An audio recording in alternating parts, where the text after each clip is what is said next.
El 16 de noviembre del 2010, la Organización de las Naciones Unidas para la Ciencia y la Cultura, la UNESCO, declaró a la comida tradicional mexicana Patrimonio de la Humanidad.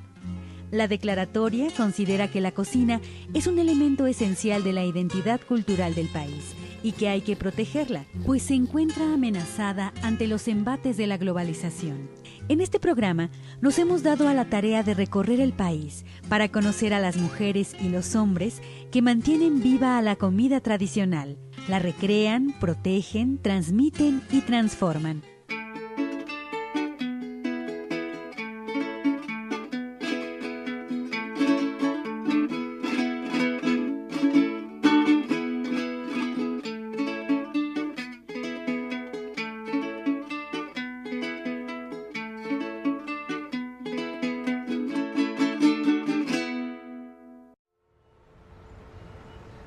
La Ciudad de México es un crisol donde es posible encontrar todas las cocinas del mundo y aún aquellos alimentos considerados exóticos.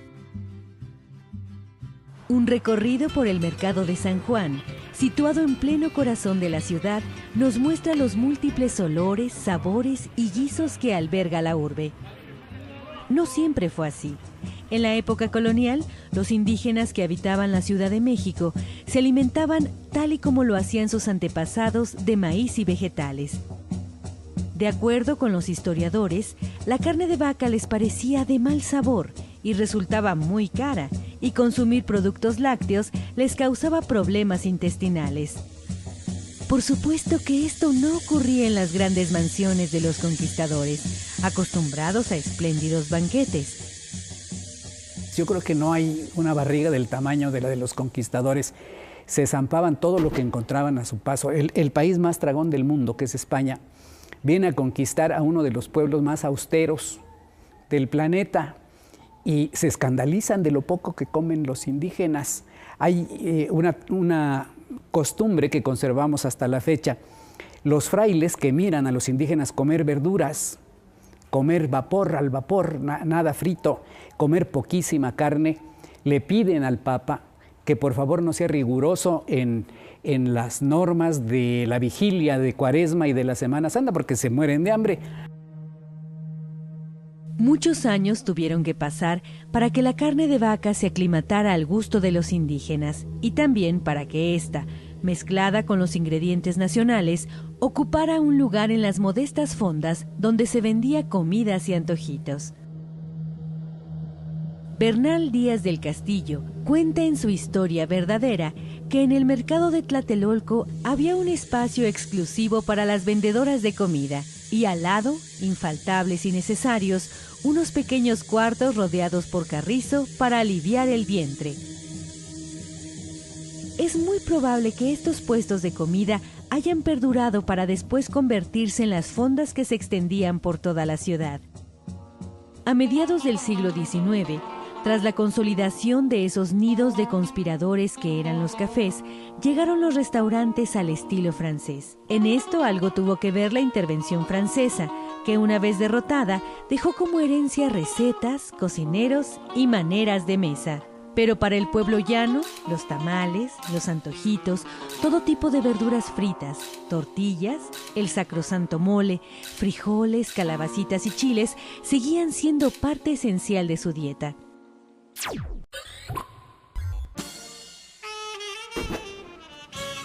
En 1493, al regresar de su primer viaje a las Indias Occidentales, Cristóbal Colón llevaba una planta que muy pronto se popularizó por toda Europa, el chile o ají, que es el nombre con el que se le conoce en España y Sudamérica y que proviene de una palabra en lengua arahuaca.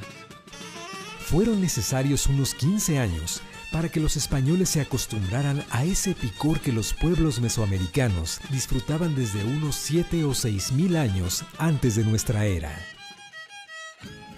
Cuando Cortés y sus hombres entraron a la majestuosa ciudad de México Tenochtitlan, en el sur de España ya se cultivaban chiles a los que se les llamó guindillas. El chile, señalan algunas investigaciones, pudo ser domesticado por varias culturas, en diferentes momentos, y sus semillas fueron esparcidas por todo el continente gracias a las aves. En México existen entre 60 y 100 variedades de chiles de todos sabores, colores y picores. El chile era un elemento esencial en la dieta de los pueblos prehispánicos y por ello formaba parte de los tributos que se entregaban a los emperadores mexicas. También era utilizado con fines terapéuticos en el caso de dolor de dientes y para curar el asma. Además era bueno para los males del alma, ahuyentaba a los malos espíritus y curaba el mal de ojo.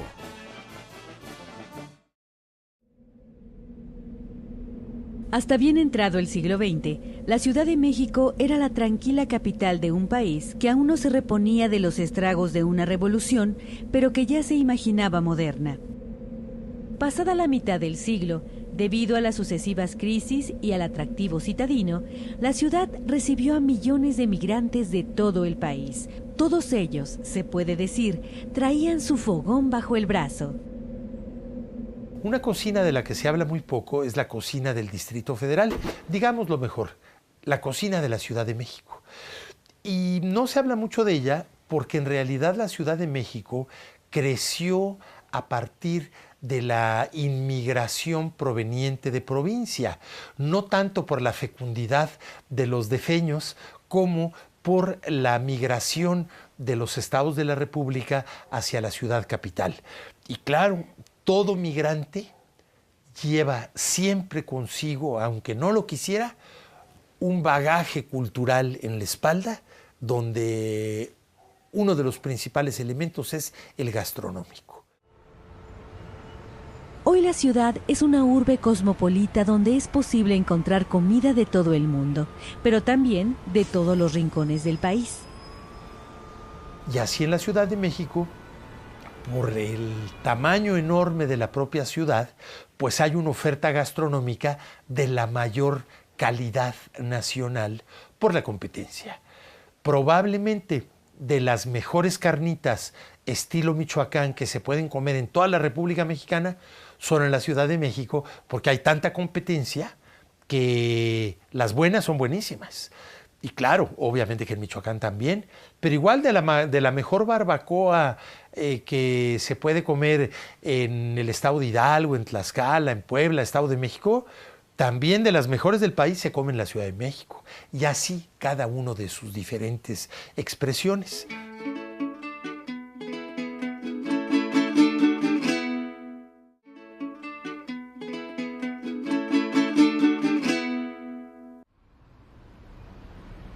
La Ciudad de México, al finalizar el siglo XX, era una megaurbe donde las cocinas tradicionales de todo el país habían encontrado su asiento y compartían un espacio con los viejos puestos de tamales, de tacos, de tortas, de tostadas y garnachas.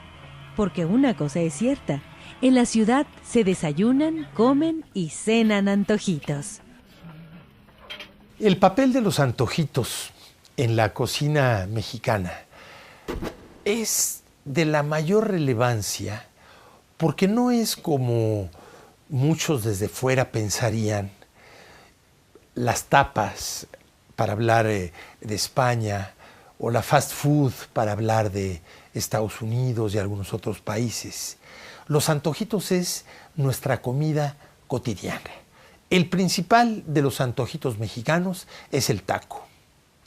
Y tenemos perfectamente tipificadas 8 o 10 familias de tacos y los mexicanos cotidianamente inventamos o hacemos un taco con lo que tengamos enfrente.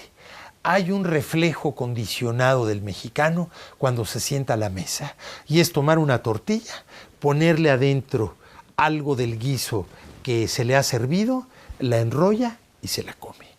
El mexicano es habitual al taco prácticamente de todos los días. De alguna manera, la cocina es para compartirla. Comer es un acto biológico. Cocinar es un acto cultural. Los consumidores de antojitos en la Ciudad de México tienen siempre una lista de lugares favoritos. Son aquellos sitios donde la comida se comparte, se saborea y se platica. Quesadillas buenísimas en la colonia Roma, en Tlaxcala y Manzanillo.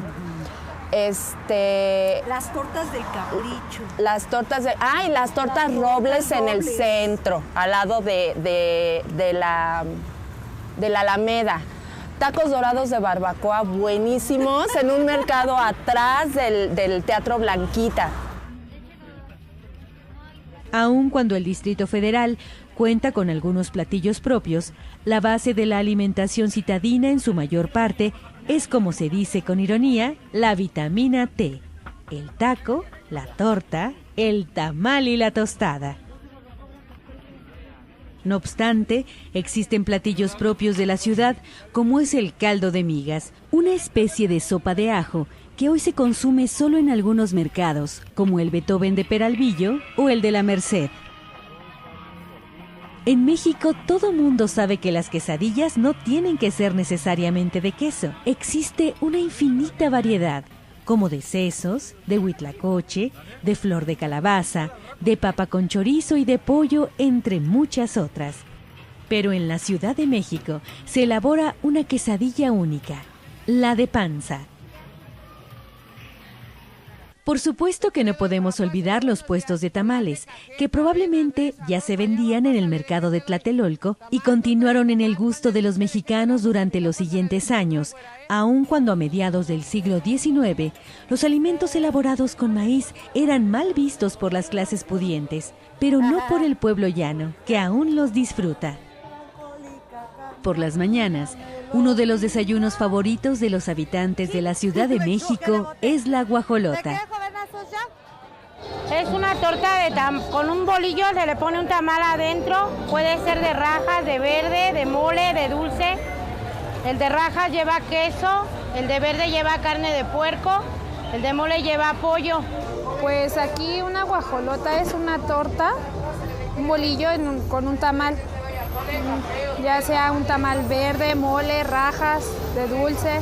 Por guajolota ahora hablan de la torta de tamal, pero originalmente la guajolota es un pambazo que se hacía en la ciudad de Puebla relleno con una enchilada. Entonces, en el pambazo se metía la enchilada y esa era la guajolota. Como es un pan de trigo con un alimento de maíz adentro, ahora se aplica precisamente también a la torta de tamal. Pero bueno, al margen del nombre de guajolota, esta torta de tamal es una maravilla culinaria de esas que hay que cuando se describen no inspiran, que cuando se habla de ella solamente la idea de lo que contiene no es muy ilustrativa de lo exquisito que resulta. Pero realmente quien no ha comido una torta de tamal está en falta grave. La guajolota es una muestra del variado mestizaje que hay en la cocina tradicional mexicana. No solo porque la masa del maíz lleva manteca, sino porque le sumamos el pan, ya sea bolillo o telera, y el arroz del atole. Tenemos como resultado el sorprendente maridaje de productos autóctonos, europeos y asiáticos. Otro antojito callejero imprescindible son los tacos de canasta, conocidos también como tacos sudados. En realidad, se trata, en muchos casos, de toda una pequeña industria que implica tanto a los fabricantes de tacos como a los vendedores que recorren las calles, y que en muchas ocasiones ya se han vuelto puestos semifijos. El secreto de los tacos de canasta, dicen los enterados, es la salsa de chile de cascabel mezclada con un poco de aceite, con la que se baña la tortilla taquera y posteriormente se rellena. Una canasta contiene varios centenares de tacos separados en columnas de acuerdo al guisado que lo acompaña: papa, frijoles, chicharrón prensado, picadillo, etc. La forma como los tacos se acomodan en la canasta es todo un arte, pues el forro de papel estraza, tela y plástico está destinado a mantener calientes estos productos. Los tacos de canasta tienen como acompañante imprescindible las salsas picantes que el vendedor lleva en tarros de cristal, y entre las que sobresale la salsa verde, pero sobre todo son un platillo de lo más económico en estos tiempos. Entre los muchos antojitos que se venden en las calles de la Ciudad de México, no podían faltar las gorditas, que prácticamente se extienden por todo el territorio nacional. Las gorditas poseen diversas formas, ya sean tan delgadas como una tortilla o gruesas a causa del relleno y la masa de maíz. En la Ciudad de México se venden gorditas en casi todos los mercados. Algunas tienen gran fama, como las gorditas azteca del mercado de Tacubaya. Las gorditas, dicen los conocedores, saben mejor en los puestos callejeros, donde se acompañan de salsa y queso espolvoreado. Y las más típicas en la Ciudad de México son las de requesón y chicharrón.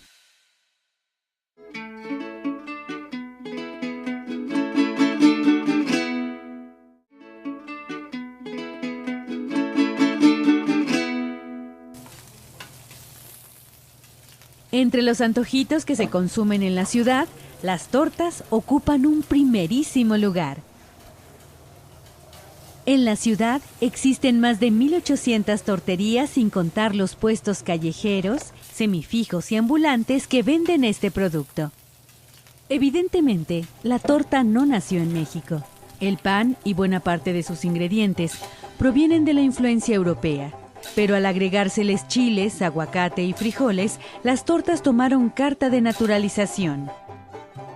Las posibilidades de la torta son infinitas y en algunos casos son los mismos torteros quienes bautizan a sus productos.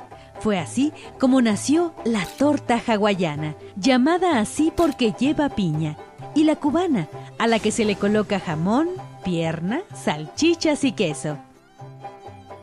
En Mixcoac se encuentra El Capricho, famoso por sus grandes tortas acompañadas de generosas porciones de aguacate. La tortería nació hace casi 40 años y su historia es, como muchas otras, muy familiar. Este lugar empezó como una tienda, era una tienda antes, mi papá la atendía y vendía de todo, frutas, refrescos, de todo. Pero un día le venían y empezó mi abuelito con él, empezaron a vender tortas frías, como en las tiendas de hoy en día. Después le vinieron a ofrecer a mi papá unos Turmix, que eran las planchitas eléctricas, ya cuando y las metió y las tortas empezaron a vender calientes, eran frías, empezaron a vender calientes y de ahí pues empezó un poquito a subir. Era tienda con tortería. Después ya se empezó a ver más gente para las tortas que para la tienda y se decidió cambiarla de tienda que para tortería. Los mercados de la Ciudad de México tienen también una gran oferta de antojitos. Cada uno de los 312 mercados existentes en la ciudad se caracteriza por ofrecer algún tipo de platillo o se especializan en cierto tipo de comidas.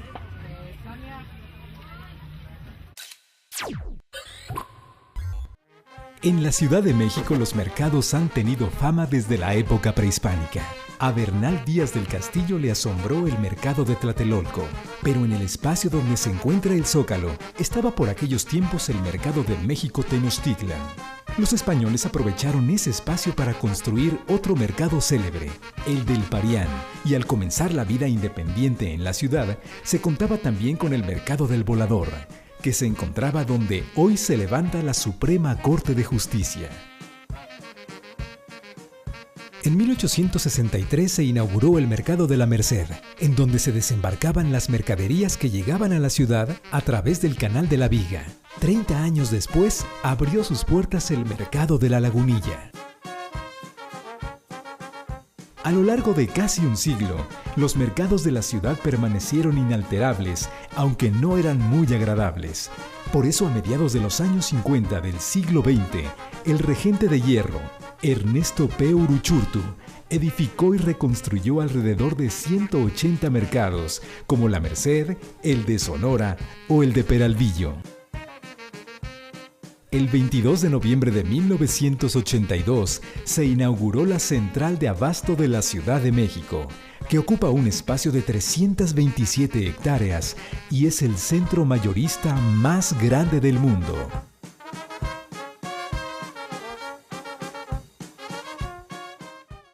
Los mercados se han convertido en centros especializados en ciertos platillos, aunque en gusto se rompen géneros y se discute en cuál mercado se consume la mejor barbacoa o las mejores carnitas.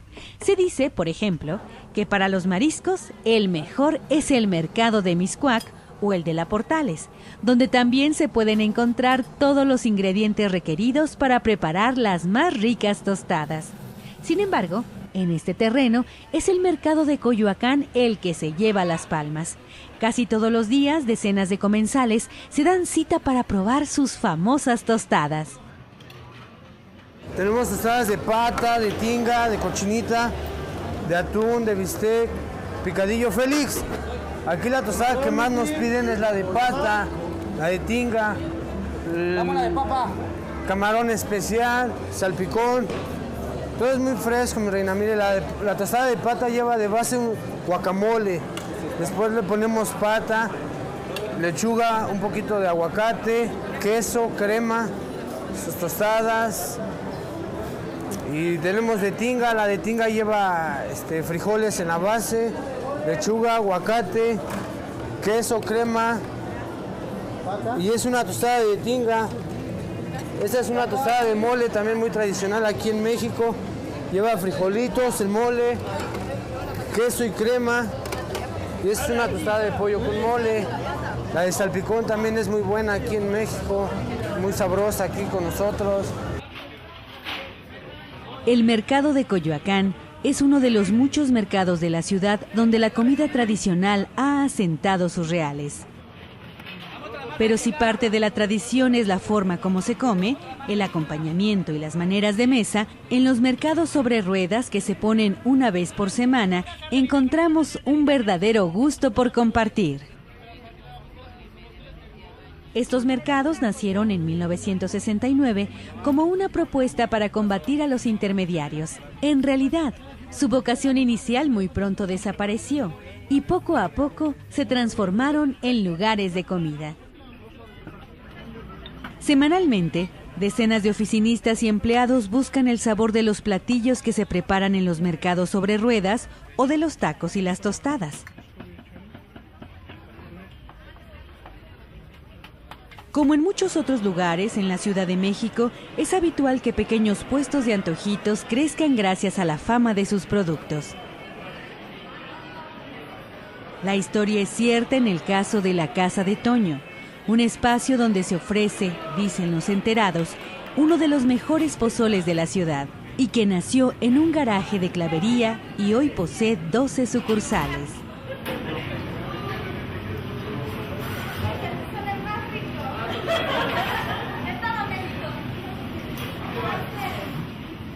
No hay horario para el pozole, no hay horario para comer antojitos mexicanos. Todo el día hay gente. Gracias, los fines de semana sí se carga un poquito más porque la gente descansa, pero realmente en la Casa de Toño todos los días, en todas las sucursales tenemos mucha gente. Tenemos quesadillas, tostadas, flautas. Nuestra especialidad es el pozole. ¿Cuál es el éxito de la Casa de Toño? Es cómo está hecho con cariño y pensando en la gente. La Casa de Toño está hecho para la gente y por la gente.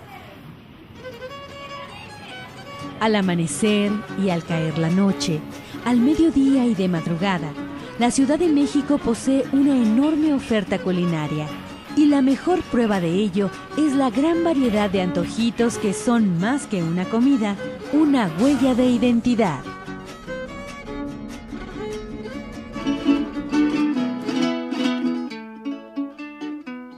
Llegué al Paso Nacional con más hambre que un coyote. Me bajé del carro al trote y ahí comí otro tamal. Por atención especial me hicieron una sangría. La tomé con alegría y después con mucho afán avancé hasta Ochocotán y me comí una sandía. Ya con este puntalito llegué al Lerdo sin problema. Solo pensaba en la cena que era un potaje exquisito. Me dio mi mujer bollitos de